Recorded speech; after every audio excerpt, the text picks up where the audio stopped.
this rainbow. And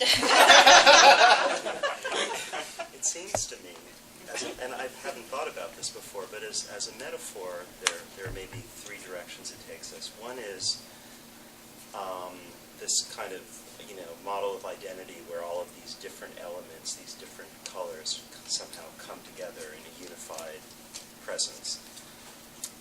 The second is as a metaphor of nature, which is to say that after a storm we have a rainbow, and there's a kind of hopefulness in that, and that perhaps does capture something of the moment in which the symbol was created for us.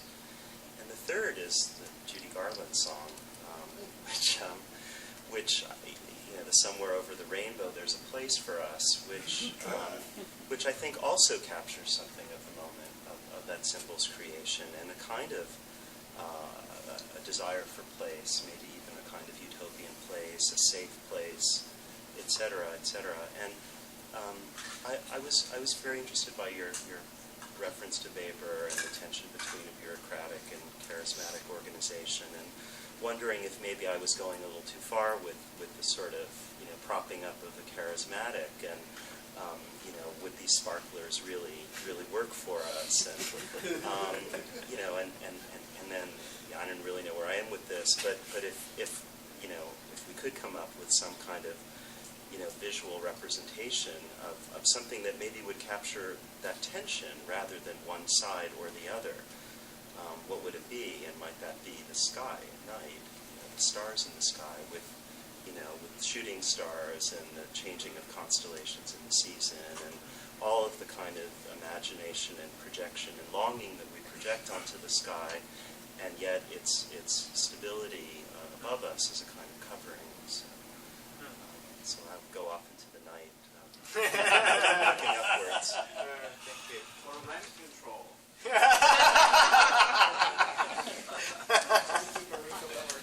I want to talk, as a closing comment, even though there's a heckler out there, I see him. And a closing comment for me, I want to make one thing perfectly clear. We can't be politically naive. We don't have our civil rights. I understand the symbol that we have may not work for everyone in this particular time. We've already done that. We identify, we see it, we know who we are. We don't have our civil rights. You might not be comfortable in the Castro. I might not be either. That doesn't matter. It matters to the politicians and to money and to make things that make change. And if they have to meet the needs of a certain community, because that community, you guys, you look at the Castro. When you're out of San Francisco, we look at San Francisco, the whole damn city is gay. We do. We say, San Francisco, that's gay. That's the one gay city, and that's the only gay city really in the United States. That's how it looks outside of San Francisco, okay? But the thing that makes it gay is because we had, and I'm saying have, the Castro. And because it matters what people in the Castro think, so the rest of the city can be gay and matter in the political arena. We have a lot more power than we think. We really do. And we have to start saying, we're taking it. You're not giving us our rights. We're not waiting for you. We're taking our rights. We're acting that way, and we're going to make it matter to you, and you're going to know we're here. Because only when you say it, you don't count. You don't count if you can't be counted. That's the way it is. We'd like it to be different. We do want. This is the way of reality.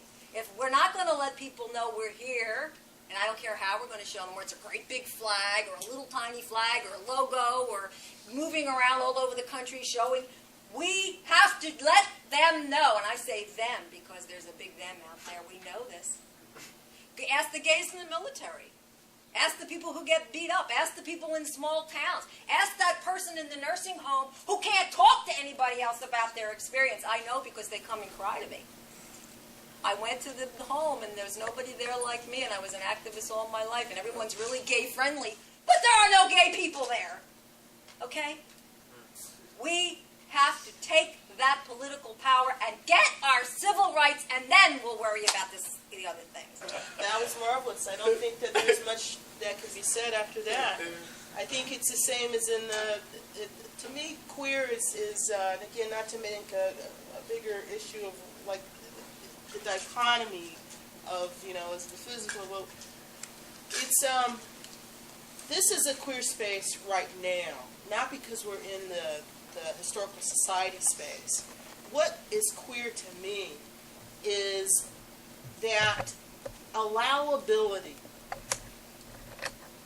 of being able to express ourselves and to talk about our aspirations. That's what queerness is. No matter what stripe you're wearing in the army.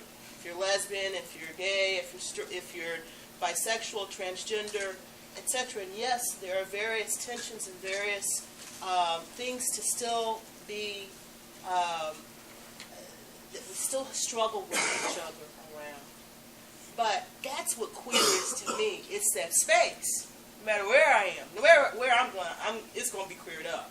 I'm going to do the best that I can to represent. But it's the same to me as in any other type of movement. She's absolutely right.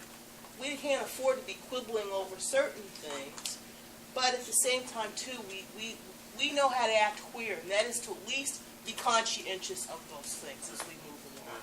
So queerness to me is about being in a space that allows you to be explorative in terms of our expression, whether that is through artistic delight, academic pursuit, economic viability, political vitality, etc. But we allow each other that freedom and that liberation that doesn't occur in so many other spaces. And that's what the civil rights movement and that's what the women's movement it is the psychological and spiritual space, no matter where you are, and certainly living up to and being allowed to express our aspiration, and that is to have shared values that are ultimately about humanity. That's what queer space is to me, no matter where we are. Thank you so much. Thank you, Anne, so much.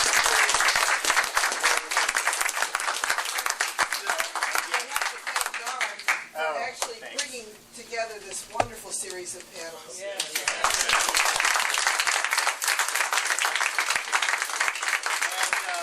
And I would be absolutely remiss if I did not mention that the reason that this bureaucracy of possibility, this space and this moment exists is because of the 22 years of grassroots struggle that has built the GLBT Historical Society, its world-class archives of memory and of possibility that will move us forward into the future. And that as we move forward as an organization from renting our space to so desperately wanting and being able to succeed at grabbing onto a permanent home, we need all of you collectively to join with us in some small way or in some large way to do that. And so if you are not a member, please become a member, stand up and be counted, as Joyce says, with us. If you are a member, think about giving it a bigger level because things are happening right now. And they're happening for this organization and they're happening in this city. And we have a real shot at growing from this $235,000 a year organization that we are now to a place that has a permanent home and that people from all over the world can either research in. We just had our 100th book come out of the archives here. 100 books have used our materials, and that doesn't count all the articles and documentaries and everything else that's come. So please take this time to really be a part of our story so that we can continue forever to be a part of yours. So thank you so much for coming.